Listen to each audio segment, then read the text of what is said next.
कैसा काम? कुछ अधूरे काम। मैं आपका कोई काम नहीं करूंगा, चाहे जो हो जाए। तुम मेरी बात समझ नहीं रहे हो। मुझे मजबूर मत करो। मैं सब समझ रहा हूं। मैं एक भूत के कहने से कुछ नहीं करने वाला। आपको जो करना है करो।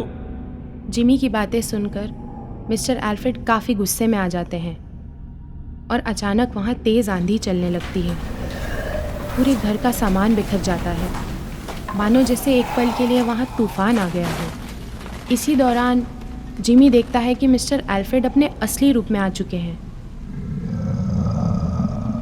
जो कि बहुत ही ज़्यादा भयानक था।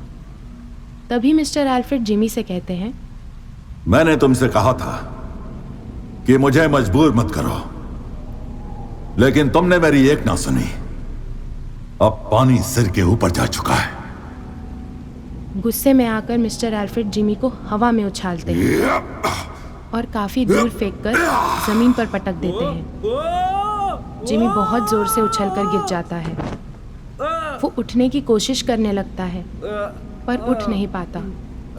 तभी मिस्टर एल्फ्रेड जिमी से फिर से कहते हैं,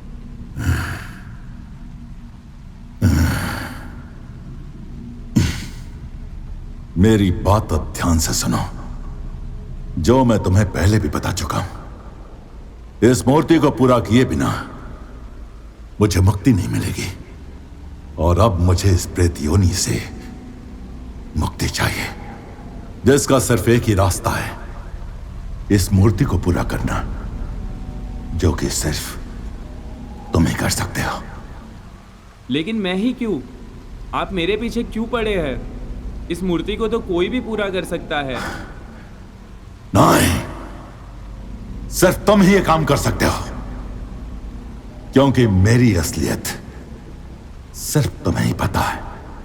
किसी को नहीं पता कि मैंने आत्महत्या की है।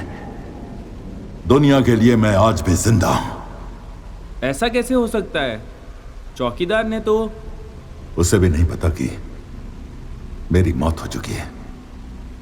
वो आज भी मेरे लिए खाना लाकर दरवाजे पर छोड़ देता है। वो अपनी वफादारी का फर्ज निभा रहा है इस बेईमान दुनिया में। लेकिन मैं आपकी इस मूर्ति को कैसे पूरा करूं?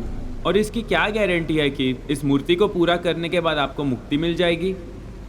क्योंकि मेरी आखिरी ख्वाहिश यही थी, और इसके पूरा होते ही मुझे मुक्ति मिल जाएगी, और शायद मैं उस दुनिया में अपनी बेटी और बीवी से मिल पाऊं और उनसे माफी मांग सकूं। तुम फिक्र मत करो, जैसे जैसे मैं तुम्हें बोलूं बस वैसे ही करते रहो। जिमी थोड़ी देर के लिए सोच में पड़ जाता है, लेकिन फिर मिस्टर एल्फ्रेड की आवाज़ में बयां होते उनके दुख को सुनकर वो पिघल जाता है और अधूरी मूर्ति को पूरा करने के लिए तैयार हो जाता है, और धीरे धीरे वो मूर्ति पूरी होने लगती है।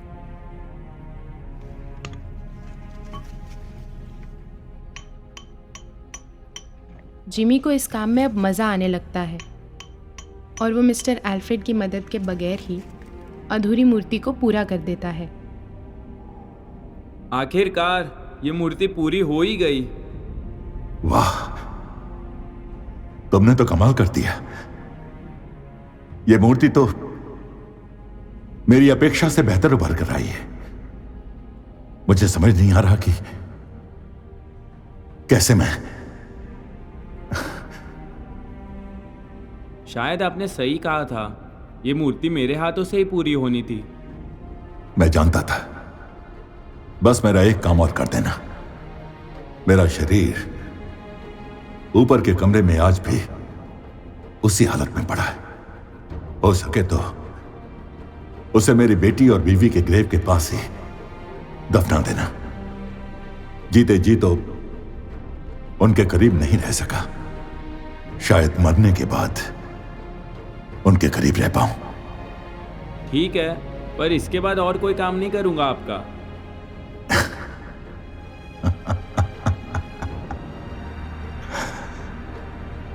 ठीक है, और कोई काम नहीं बोलूंगा। तो मैं बस एक बात बोलना चाहता हूं। अब ये घर और ये मूर्तियां मेरे लिए तो बस मिट्टी है।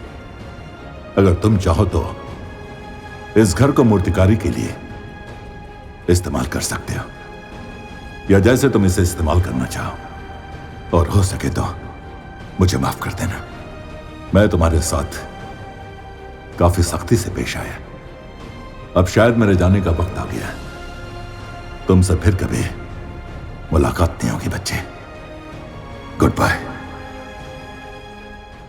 जिमी कुछ नहीं कहता है, बस चेहरे पर हल्की सी एक मुस्कान लिए वहाँ से चला जाता है। बाहर आकर वो उस चौकीदार की तरफ देखकर हल्का सा मुस्कुराता है और फिर मिस्टर एल्फ्रेड के कहे अनुसार उनके शरीर को उनकी फैमिली के पास वाले ग्रेव में दफन करवा देता है। और कुछ समय तक जिमी रोज़ मिस्टर एल्फ्रेड के घर आता रहा और कुछ ही समय में जिमी ने उस घर को एक म्यूज़ियम और एक आर्ट स्कूल में तब्दील कर दिया, जिसका नाम था एल्फ्रेड आर्ट स्कूल। शायद जो पहचान मिस्टर एल्फ्रेड को जीते जी नहीं मिल पाई थी, वो उनके मरने के बाद जिमी की वजह से उन्हें मिली। और आज जिमी भी मिस्टर एल्फ्रेड की तरह ही एक बड़ा शिल्पकार बन के उभरा है।